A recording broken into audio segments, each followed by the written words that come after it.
예, 참 좋은 밤입니다. 예, 우리 레위기 23장을 가지고 지금 몇 주째 하고 있네요. 지난주는 우리 안식일에 대한 말씀 나눴었습니다. 절수로는 안식일에 대해서 아주 짧게 3절, 딱 한 절 나왔는데요. 1, 2, 3절을 다 묶어가지고 안식일과 같이 연결해서 말씀을 살폈었어요.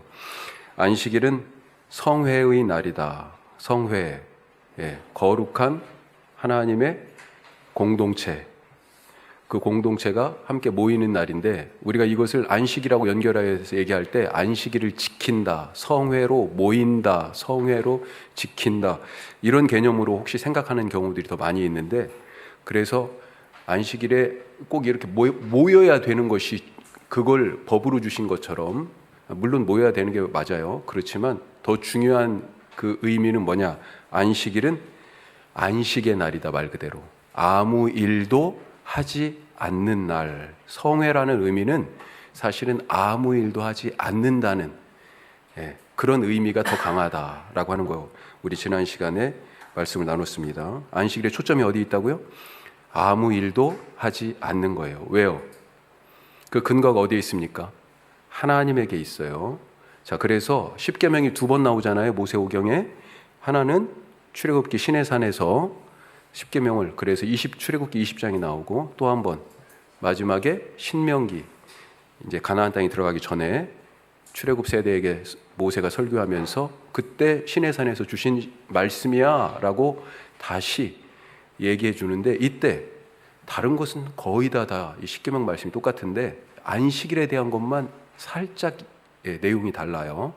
자, 어떻게 돼 있다고 그랬습니까? 출애굽기에서는 우리가 안식하고 안식일을 지키며 아무 노동도 하지 않는 그런 성회의 날, 안식의 날로 지켜야 되는 이유가 하나님께 있는데, 하나님이 그 근거를 출애굽기에서는 뭐라고 그랬어요?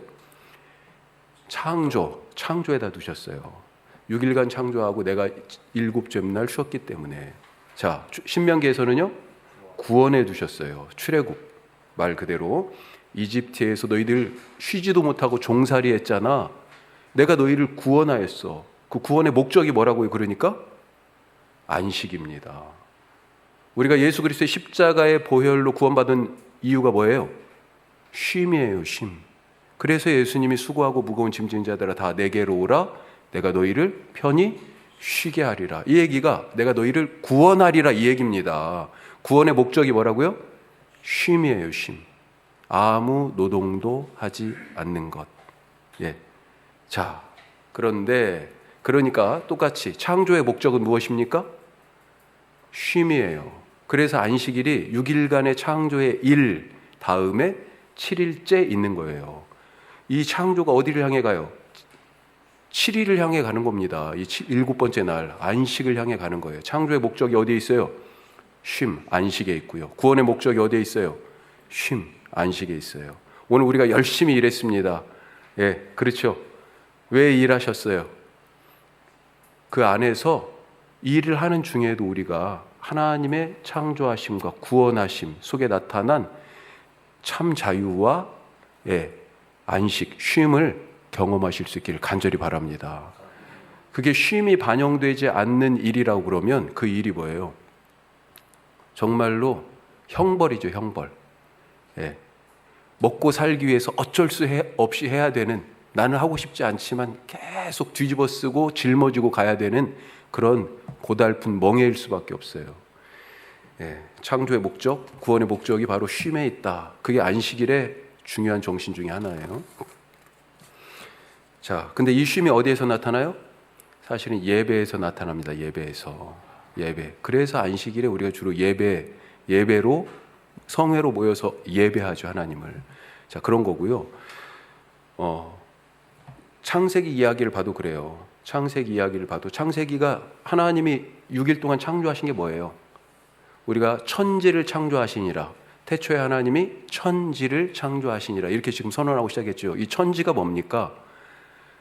세상에 존재하는 모든 걸 얘기하는 거잖아요, 사실은. 그걸 갖다가 통틀어서 비유적인 표현으로 천지라고 표현한 거 아니에요. 그래서 1일부터 6일까지 다 이렇게 만드셨잖아요. 자, 이렇게 만든 게 이게 뭡니까? 바로 하나님의 집이에요. 다른 말로 얘기하면 하나님의 성전이고요. 하나님이 거하시는 곳이 성전이잖아요. 그렇죠? 그런데 이 우주 만물 모든 세계가 뭐예요? 하나님이 거하시는 곳 아니에요. 바로 거기에서 쉰다라고 하는 게 뭡니까? 그 모든 만물을 만들고 쉰다라고 하는 것이 바로 그게 예배예요, 예배. 그래서 예배의 본질이 뭐예요? 하나님 안에서의 쉼, 참된 안식. 그런데 이 안식이 어떻게 왔어요? 창조 사역을 통하여. 이 안식이 어떻게 왔어요? 구원의 사역을 통하여 왔기 때문에 우리가 예배 안에서 하나님의 새로운 창조와 구원하심을 경험하고 그것을 통하여서 하나님의 이름을 높여드리는 거죠. 예. 자, 우리 이 정도로 지난 시간 리뷰, 지난 시간에 말씀을 안 드린 얘기까지 지금 같이 했어요. 자, 이제 넘어가도록 하겠습니다. 예, 5번이라고 돼 있죠. 초실절과 7절에 대해서 오늘 말씀 같이 읽도록 하겠습니다. 9절부터 22절까지 말씀입니다. 우리 같이 함께 읽겠습니다. 자, 우리 초실절과 77절 여기에서 우리 크게 우리 세 가지 개념으로 이 초실절과 77절을 한번 살펴보도록 하죠. 숫자 7이 지금 여기에서 많이 잘 사용되고 있습니다. 자, 초실절과 77절 처음에 거기 지금 밑줄 3개가 있죠. 예배에 대한 부분, 그 다음에 일상의 삶에 대한 부분, 그리고 또 한 가지는 예배와 일상에서 같이 함께 행해지는 것인데 예배에서 또 일상에서도 나눔이 이 초실절과 77절에 아주 강조되어 있다. 나눔. 예배와 일상과 나눔. 그 내용을 좀 더 들어가 보면요. 자, 우리 지금 초실절이라고 되어 있잖아요. 예, 말 그대로 처음 익은 열매입니다. 예. 자, 그런데 그 초실절이 날짜가 언제예요?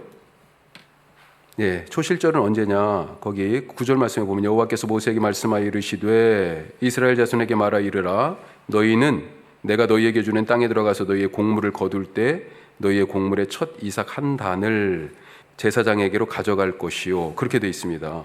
그런데 11절에 보니까 제사장은 너희를 위하여 그 단을 여호와 앞에 기쁘게 받으심이 되도록 흔들되 언제요? 안식일 이튿날에. 여기서는 더 구체적으로 설명이 안 되어 있지만 다른 곳에서는 더 설명이 되어 있는데 이 안식일이 어떤 안식일이냐? 전에도 말씀드렸는데 지금 이 초실절이 언제 이어져요? 무교절 다음에 이어집니다. 자, 여기가 이스라엘 민간력으로 지금 1월이에요. 첫째 달이에요. 이 첫째 달이 왜 첫째 달입니까?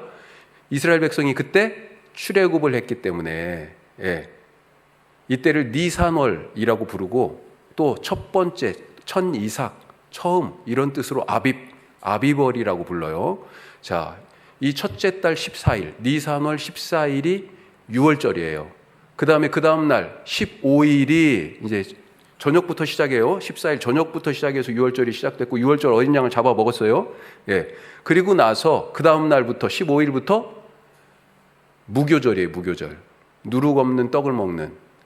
자, 이때 이스라엘 백성들은 뭐 됐겠어요? 원래 그날 지금 탈출하는 거죠. 이집트 지금 떠나서 출발했습니다. 그런 과정이라고 생각하시면 돼요. 예. 그래서 지금 며칠간을 걸었죠. 어디 앞에 갔습니까? 예, 홍해 앞에 나와 맞닥뜨렸잖아요. 지금 이 무교절 기간이 바로 홍해 앞에 맞닥뜨리며 홍해를 건넌다라고 하는 그런 기간이라고 생각하시면 되겠어요.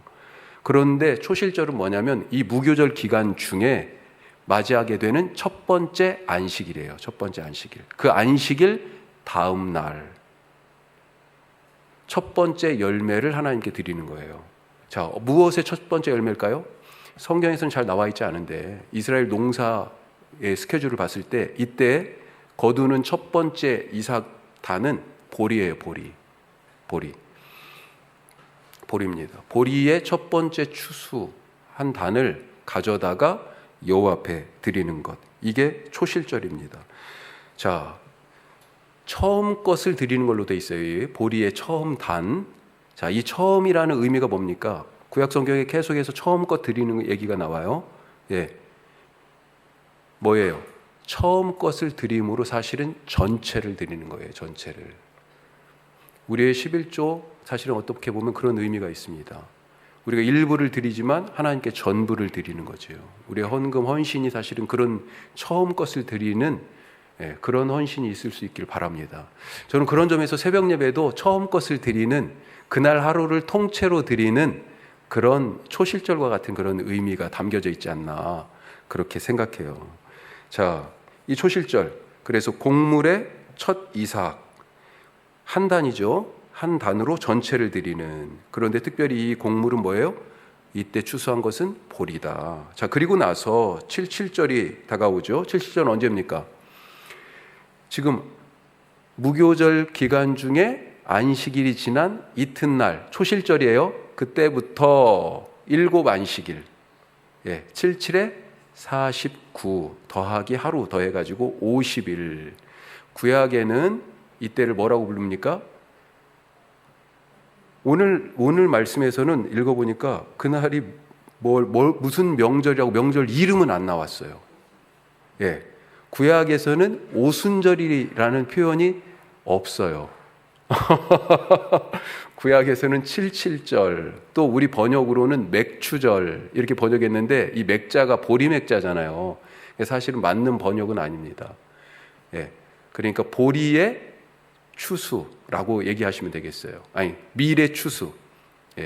자, 초실절은 보리 추수와 연결되어 있고 7주가 지난 이때 77절, 영어로는 그래서 주가 많잖아요. Feast of Weeks 이렇게 되어 있습니다. 주들의 축제 이렇게 되어 있어요. 자, 하여튼 50일이 지났는데 아까 50일, 그래서 오순절이라고 우리가 표현하잖아요. 신약에서는 오순절이라고 나오잖아요. 이 오순절이라는 표현은 어디서부터 사용됐냐면 구약에 다 읽어보세요. 오순절 표현이 없습니다. 77절은 나오는데, 맥추절이라는 표현도 나오는데 오순절이라는 말은 없어요. 언제부터 쓰였냐? 신약과 구약의 중간기에 쓰였어요. 그래서 우리 성경에는 없는데 우리 공동번역 성경 제2외경이 같이 포함되어 있잖아요.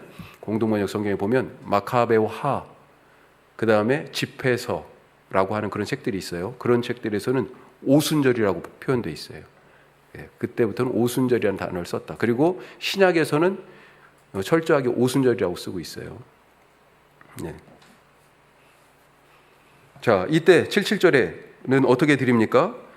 초실절에서는 곡식단을 드렸어요. 처음 곡식단을. 그런데 20절 한번 보십시다. 자, 20절에 같이 읽어요. 제사장은 그 첫 이삭의 떡과 함께 그 2마리 어린 양을 여호와 앞에 흔들어서 요제를 삼을 것이요 이것들은 여호와께 드리는 성물이니 제사장에게 돌릴 것이며. 자, 그런데 그 앞에 17절에 있습니다. 떡을 드리라고 되어 있잖아요. 20절에 첫 이삭의 떡. 그러니까 첫 이삭으로 갈아 만든 가루를 가지고 떡을 만들으라는 거죠. 근데 떡이 뭐냐? 17절에 나옵니다. 너희의 처소에서 10분의 2 에바로 만든 떡 2개를 가져다가, 이렇게 되어 있습니다. 떡을 만드는데, 자, 첫 이삭으로 만든다고 그랬어요. 20절에. 이 첫 이삭은 뭐예요? 아까 첫 이삭은 보리잖아요. 여기 첫 이삭은 밀입니다. 그러니까 이미 밀 추수는 그 사이에 시작이 됐어요. 그런데 그때 이 7주간 지나면서 밀 추수가 시작됐을 때 했던 첫 이삭의 밀 가루로 만든 떡 2덩어리, 10분의 2 에바라고 그랬습니다. 에바가 22리터예요. 그러니까 10분의 2의 에바니까 4.4리터. 떡 한 덩어리에 2.2리터짜리. 그 정도 크기의 떡을, 상당히 큰 거죠. 그러니까 그 떡 2덩어리를 밀로 만들어서 드려라. 다른 짐승의 제물들하고 같이. 그리고 이것은 누구 거예요? 제사장에게, 하나님께 드려진 거니까 그렇게 제사장의 몫으로 하라는 그런 말씀입니다. 자, 보리와 밀 기억하세요? 헷갈리지 마시고. 자, 여기에서 지금 강조하고 있는 게 뭐예요? 처음 것이에요. 처음 것. 처음 것의 의미는 처음으로 전체를 다 드리는 거예요. 자, 가로 2번. 이런 예배에 대한 명령과 더불어서 일상의 삶에 대한 얘기가 여기에도 지금 있죠. 이미 지금 우리가 말씀 나눈 것처럼 무엇과 관계되어 있어요? 초실절은 보리추수와 관계되어 있고, 그 다음에 77절은 밀추수와 관계가 되어 있고, 특히 77절은요, 그 사이에 이 7주 동안에 밀추수가 이미 시작됐고요, 이제 추수가 맞춰질 때예요. 맞춰질 때. 예. 어떤 의미에서는 추수감사의 그래서 성격도 같이 갖고 있다. 뒤에 물론 수장절, 초막절이 이제 수확한 모든 것을 저장하고 하는 그런 의미도 있습니다만, 이때 곡식 추수가 거의 다 끝나는 때예요. 단 한 가지 또 기억해야 될 건 뭐냐면, 이때는 지금 과일에 대한 얘기는 없어요. 그렇죠? 과일 추수와 관계돼서는 초막절이 조금 더 거기에 이제 과일 추수까지 포함된다, 그렇게 생각하시면 되겠습니다. 자, 그러니까 뭐예요? 밑줄에 들어갈게. 농사를 짓는 일상을 지나면서 때가 되어서 수확하고, 자, 보리 때가 되어서 보리를 수확하고, 그때를 기념해서 하나님께 지금 처음 익은 곡식단으로 하나님께 드리고, 초실절. 그 다음에 또 한 달 반 정도 더 지나가지고 77절 밀추수를 다 마치면서 하나님께 또 감사합니다. 잔치를 통해서 이런 명절을 지킴으로 일상 속에서 그 삶의 사이클 속에서 하나님을 예배한다라고 하는 것입니다. 그리고 우리의 일상이 하나님의 은혜 가운데 매일매일 영위되고 있습니다라고 하는 그런 고백이다, 그렇게 볼 수 있겠어요. 세 번째, 나눔. 이거 지난 주일날 설교한 것과 지금 연결이 되는데요. 어떤 비전이 거기에 담겨 있습니까? 이 77절 초막절에 77절에, 특별히 77절에 어떤 비전이 담겨 있어요? 함께하는 공동체 비전이 담겨져 있다. 함께하는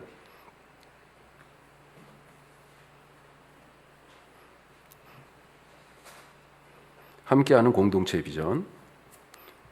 자, 구약의 77절 말씀에 오늘 이 말씀 끝에 22절이 생뚱맞게 딱 달라붙어 있어요.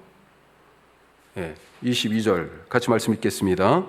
너희 땅에 곡물을 벨 때 반 모퉁이까지 다 베지 말며 떨어진 것을 줍지 말고 그것을 가난한 자와 거류민을 위하여 남겨두라. 나는 너희의 하나님 여호와이니라. 아멘.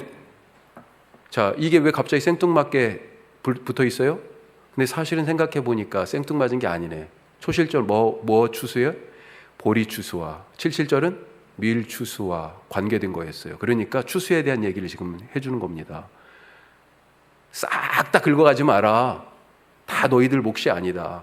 너희가 수고하고 농사지었지만 거기에 반 모퉁이의 것들, 그냥 떨어진 이삭들, 이거 네 거 아니야. 몫이, 이것에 대한 소유권이 있는 사람들이 따로 있어. 지금 그런 얘기시잖아요. 자, 20절 말씀해 보니까 20절은 제사장은 그 첫 이삭의 떡과 함께 그 두 마리 어린 양을 여호와 앞에서 흔들어 요제로 삼을 것이요 이것들은 여호와께 드리는 성물이니 제사장에게 돌릴 것이며. 자, 이 77절 예배를 통해서 제사장이 받는 몫이 있어요. 제사장과 같이 나누라는 거죠. 또 누구하고 나눠요? 지금 읽은 22절 말씀, 가난한 자들과 함께 나누라, 그렇게 되어 있습니다. 자, 이것은 앞서 19장에 이미 나와 있어요. 한번 19장 넘겨보세요. 9절에서 10절. 거룩한 하나님의 백성으로서 너희도 거룩하라. 나 여호와 너희 하나님이 거룩한 것처럼, 그렇게 말씀하셨잖아요. 그 거룩한 삶을 여러 가지로 19장에 지금 다양한 부분에서 말씀하셨는데, 특별히 약자들을 보호하는 말씀들 하셨어요. 9절 10절, 19장 9절 10절입니다.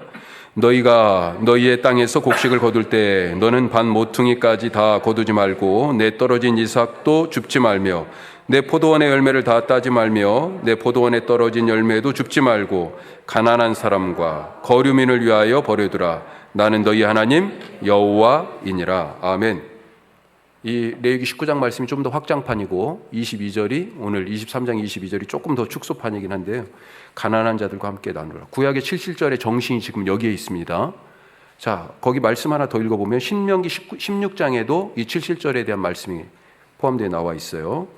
자, 신명기 거기 지금 노트에 있습니다. 작은 글씨지만 같이 보면요.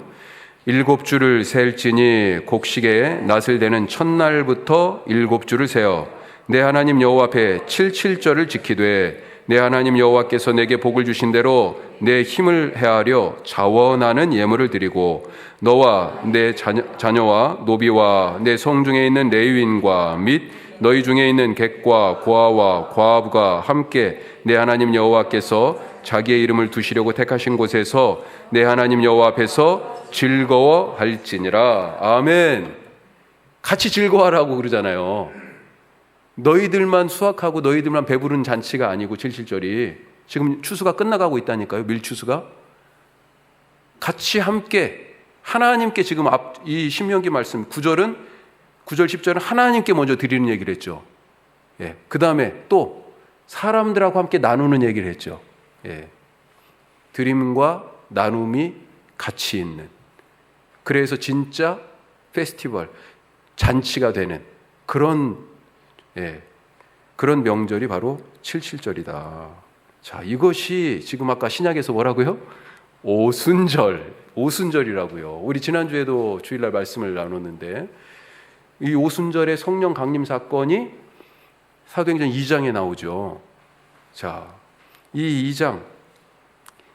자, 거기에 뭐라고 볼 수 있어요? 그래서 신약의 오순절은 예루살렘 교회의 드림과 나눔이 있어요.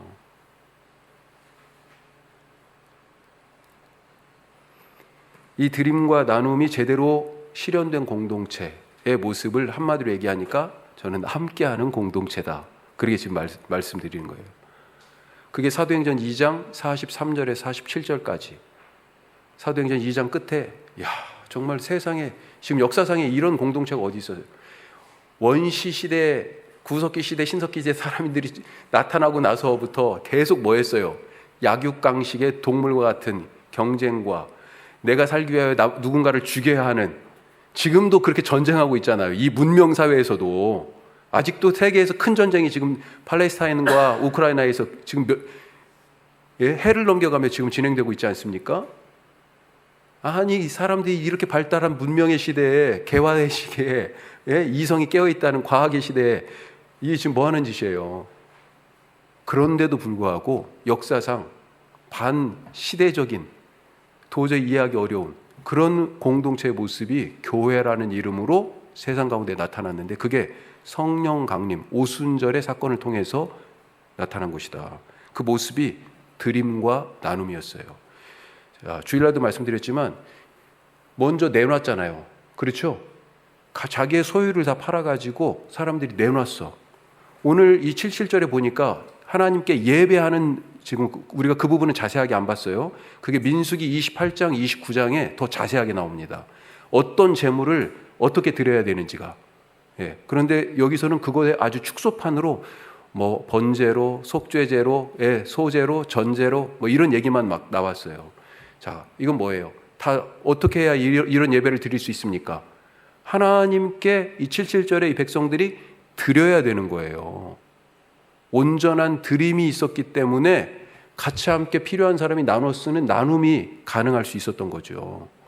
그런데 사도행전에 보니까 이 위상적인 초대교회 공동체를 딱 얘기하고 나서 바로 교회에 문제가 생겼다라고 보고하고 있잖아요. 그게 사도행전 5장 말씀입니다.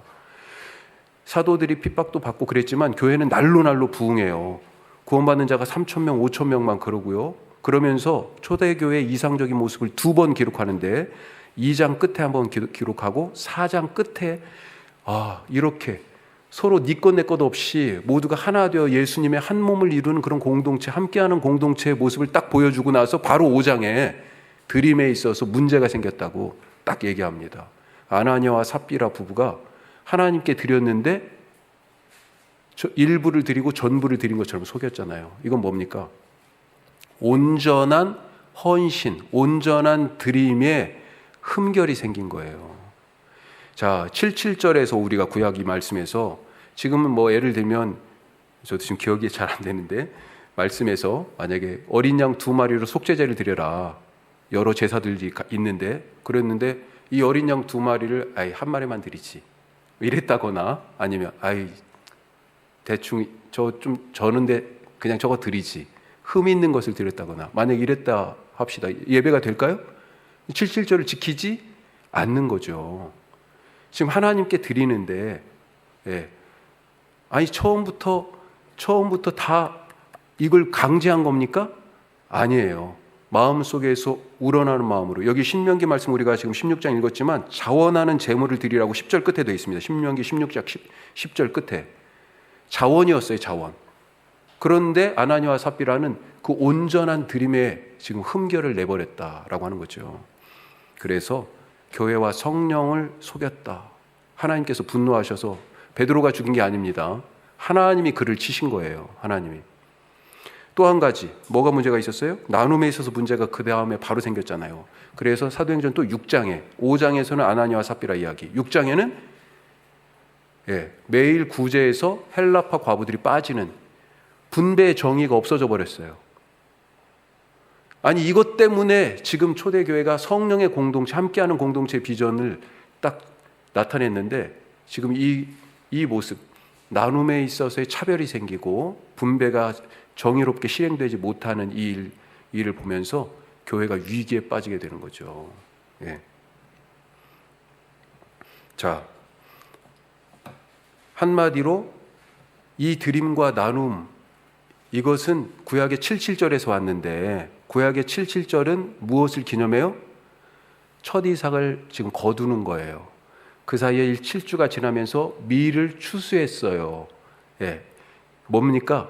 추수에 대한 감사가 들어있어요. 오순절은 뭐가 담겼을까요? 그래서 이런 드림과 나눔의 공동체 사역을 통해 가지고 영적 추수의 놀라운 일이, 그 영적 추수의 놀라운 일을 하나님이 주셨다라고 하는 것에 대한 감사예요. 그래서 오순절 성령 강림 사건을 통해 가지고 교회가 이제 영적 추수를 위한 자리로 뻗어가잖아요.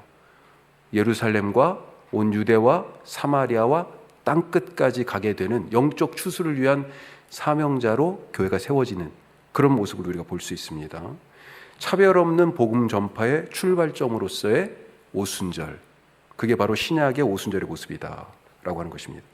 자, 이제 거의 마무리 단계인데요. 가로 4번. 초실절과, 구약은 초실절이고 신약은 이 초실절이 뭡니까? 처음 익은 열매, 부활절이에요. 부활절. 날짜가 복음서 보면 예수님 언제 부활하셨어요? 안식 후 첫날. 그 안식일이 언제예요? 6월절 다음에, 6월절 어린 양으로 죽으셨잖아요. 바로 6월절 다음 날부터 무교절이잖아요. 바로 무교절 중에 있는 첫 번째 안식일 다음 날이에요. 그날을 교회는 지금 부활절로 지키고 있는 것입니다. 부활절로. 말이 딱 의미가 있잖아요. 초실절, 처음 익은 곡식단이에요. 그걸 하나님께 드렸습니다. 근데 예수님은 누구세요? 부활의 첫 열매. 이게 대단하죠. 바울이 그냥 쓴 게 아니에요. 자, 거기 고린도전서 15장 말씀 같이 보시죠. 그러나 이제 그리스도께서 죽은 자 가운데서 다시 살아나사 잠자는 자들의 첫 열매가 되셨도다. 아멘. 첫 열매는 뭐예요? 전체. 그러니까 그리스도 예수 안에서 죽은 자들의 첫 열매가 되셨으니 나머지 예수님과 합하여서 세례를 받고 예수님과 합하여서 죽은 자들도 다 이 부활에 참여한다는 얘기입니다. 이 첫 열매라는 얘기가 바로 그런 얘기예요. 자, 5번, 가로 5번. 자, 77절과 오순절을 그래서 구약과 신약의 이 똑같은 절기지만 의미를 찾아서 더 한번 비교를 한번 해보면 어떻습니까? 장소는 77절은 어디에서요? 시내산에서, 시내산. 자, 다시 한번 지금 몇 번 말씀드리는데 출애굽했어요. 그때가 첫째 달이에요. 그렇죠? 첫째 달 14일 날 6월절입니다. 그리고 15일부터는 지금 출발했어요. 출발해서 어디? 홍해 앞에 섰잖아요. 그리고 홍해를 건넜어. 아마 이때가 초실절 즈음일 거예요. 자, 부활이잖아요. 홍해를 건넜어. 의미가 있죠. 그리고 나서 6주 정도를 광야를 걸었습니다. 그래서 3월 첫째 날 시내산에 도착했어요. 그리고 이 시내산에서 하나님 뭐 했어요? 말씀을 주셨어요. 말씀을. 자, 근데 시내산에서 하나님 임재하셨잖아요. 어떤 모습으로 임재했을까요? 자, 성령 강림 오순절 때는 어떤 모습으로 임재하셨습니까? 성령님이 급하고 강한 바람 같은 소리가 있어 불의 혀같이 갈라지는 것이 각 사람에게 보여. 자, 듣고 보고 그러죠. 급하고 강한 바람 같은 소리가 또 불의 혀처럼 갈라지는 바람과 불. 자, 출애굽기 19장 한번 보세요. 하나님이 어떻게 임하셨는지. 시내산에 출애굽기 19장 18절입니다. 시내산에 연기가 자욱하니 여호와께서 불 가운데에서 거기 강림하심이라. 그 연기가 옹기가마 연기같이 떠오르고 온 산이 크게 진동하며 19절 나팔 소리가 점점 커질 때 모세가 말한즉 하나님이 음성으로 대답하시더라. 아멘. 지금 불과 그 다음에 음성 소리로 같이 임재하시는 모습이 나와요. 예. 그러니까 오순절 성령 강림의 사건과 시내산에서 하나님이 임재하신 불과 우레와 같은 소리로 임재하시는 그 모습이 지금 사실은 연결되어 있어요. 예. 자, 시내산에서 하나님이 임하셨고 제자들에게는 오순절날 예루살렘에서 임하셨어요. 자, 거기에서 어떤 은혜를 주세요? 뭘 주셔요? 시내산에서는 말씀 주시잖아요. 십계명과 여러 계약의 말씀들, 언약의 말씀들. 자, 오순절 때는요 성령님을 주십니다. 성령님을. 그렇죠. 이 성령님 주시니까 사실은 어떻게 돼? 예수님이 뭐라고 그러셨어요? 성령을 주시겠다고 약속하시면서 성령이 너희에게 오면 어떻게 된다고요? 내가 너희에게 말한 것을 생각나게 하리라 그랬어요. 예. 사실은 성령을 주셨다는 얘기는 예수님의 말씀이 나의 말씀으로 다가오게 하는 말씀을 사실 받은 사건과 똑같은 거죠. 시내산에서. 자, 관계. 자, 그래서 구약에서는 뭘 받았어요? 말씀을 받고 뭐가 됐어요? 언약 백성이 됐어요. 하나님과 언약의 관계에 들어가게 됐습니다. 그런데 이 언약 관계가 깨졌잖아요. 그렇죠? 그래서 성령을 받고 새로운 관계 속에 들어가는데 그게 뭐예요? 새 언약의 관계. 새 언약. 이 새 언약이 뭐예요? 원래 구약의 언약, 계명의 핵심이 뭡니까? 사랑이잖아요. 하나님 사랑과 이웃 사랑. 근데 예수님은 새 계명을 너희에게 주노니 뭐라고 그랬어요? 서로 사랑하라. 사실은 같은 거예요. 예. 자, 이왕 찾은 김에 에레미야 31장도 한번 찾아봅시다. 새 계명에 대한, 새 언약에 대한 말씀이 여기 있어요. 약속이. 에레미야 31장 31절에서 33절까지 말씀입니다. 에레미야 31장 31절에서 33절. 자, 같이 읽습니다. 여호와의 말씀이니라. 보라, 날이 이르리니 내가 이스라엘 집과 유다 집에 새 언약을 맺으리라. 이 언약은 내가 그들의 조상들의 손을 잡고 애굽 땅에서 인도하여 내던 날에 맺은 것과 같지 아니할 것은 내가 그들의 남편이 되었어도 그들이 내 언약을 깨뜨렸음이라. 여호와의 말씀이니라. 자, 새 언약 맺는다고 돼 있죠. 근데 옛 언약이 있었어요. 그것을 깨뜨렸어요. 32절 말씀이 그거죠. 애굽 땅에서 인도하여 냈을 때 시내산에서 그때 언약 맺었는데 그걸 깨뜨렸다. 자, 33절. 그래서 그러나 그날 후에 내가 이스라엘 집과 맺을 언약은 이러하니 곧 내가 나의 법을 그들의 속에 두며 그들의 마음에 기록하여 나는 그들의 하나님이 되고 그들은 내 백성이 될 것이라. 여호와의 말씀이니라. 시내산에서의 언약의 핵심은 뭡니까? 나는 너희의 하나님이 되고 너희는 내 백성이 되는 거예요. 바로 그 얘기 지금 다시 하고 있어요. 그게 깨졌잖아요. 그 관계가. 옛 언약이. 그래서 새 언약을 성령을 주심으로 예수님의 말씀과 하신 일들이 생각나게 되고 예수님께서 주신 그 새 계명, 새 언약 가운데 들어가게 되는 거죠.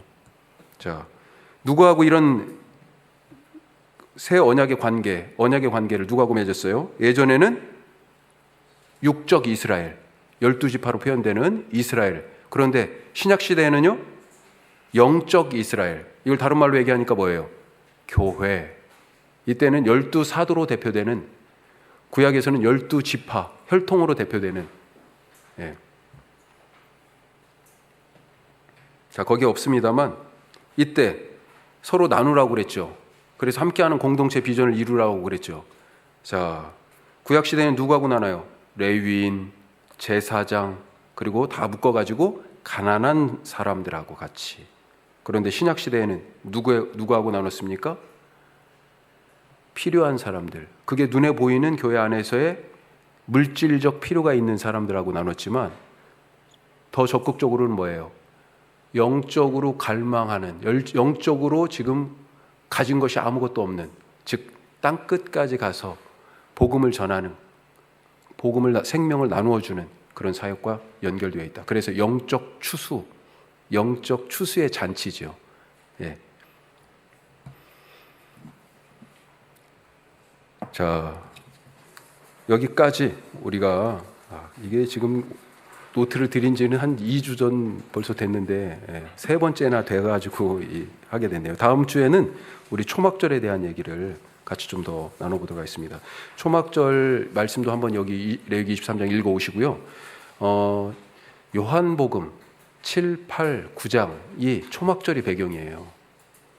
요한복음 7, 8, 9장 기억하시고 요한복음 7, 8, 9장도 한번 읽어오시면 좋겠습니다. 거기에 사건들이 전부 다 초막절을 배경으로 하고 있다. 예. 자, 오늘 우리 이 말씀 생각하면서 같이 함께 기도하도록 하겠습니다. 안식일이 목적이 뭐예요? 쉼인데 아무것도 하지 않는 건데, 단순하게 아무것도 하지 않는 것이 아니고요, 하나님의 창조의 목적을 회복하는 겁니다.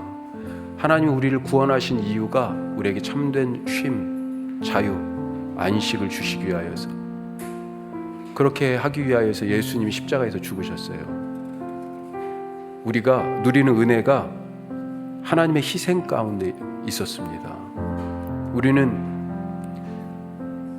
그런 주님을 닮겠다라고 하는 사람들이잖아요. 주님, 우리 이 세상에 내가 일하는 곳에 참된 하나님의 창조와 구원의 역사를 가져오기 위하여서 예수님처럼 내 십자가를 지고 그렇게 담대하게 희생의 자리에 서 있는 그런 사람 되게 하여 주옵소서. 누군가의 안식을 위하여서 내 삶을 드립니다. 우리 그런 고백이 있는, 그런 헌신이 있는 기도 드릴 수 있길 바라고요. 또 한 가지, 초실절과 77절에 대한 말씀 나눴습니다. 나 혼자 추수하고 배불리 먹는 것이 아니었어요. 하나님께 드리고 사람들과 나누는, 드림과 나눔의 잔치였습니다. 오순절이 바로 그랬죠. 예. 그리고 그 드림과 나눔의 가치를 훼손한 사람들은 사실 죽었고, 또 집사님들과 사도들은 그 드림과 나눔의 가치를 지키기 위하여 목숨을 내놓기도 했습니다. 주님, 우리 교회가 이 드림과 나눔에 우리끼리 좋고 우리끼리 즐거운 그런 교회가 아니라 부활하신 예수님 그 초실절의 은혜를 같이 누릴 뿐만 아니라 우리에게 주신 그 은혜를 온전히 하나님께 드리고 사람들과 나누는 영적 추수의 공동체가 되게 하여 주시옵소서. 우리 다 같이 기도하겠습니다.